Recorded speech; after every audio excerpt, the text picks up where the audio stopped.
Hi guys! Welcome sa aking vlog. Samahan niyo ako sa aking pauwi ng summer. Ito na nga at nakaready na ang aking mga bagahe at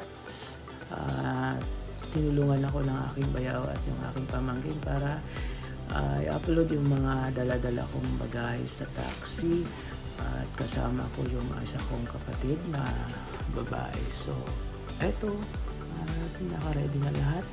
At nang makakaalis na kami mula sa aming bahay, mula Mandaluyong, eto nga, pinambaybayan namin ang kalsada papunta ng terminal sa Pasay habang kami nasa daan at mabuti na lamang at hindi masyadong traffic ang aming dinadaanan dahil Sabado na umaga.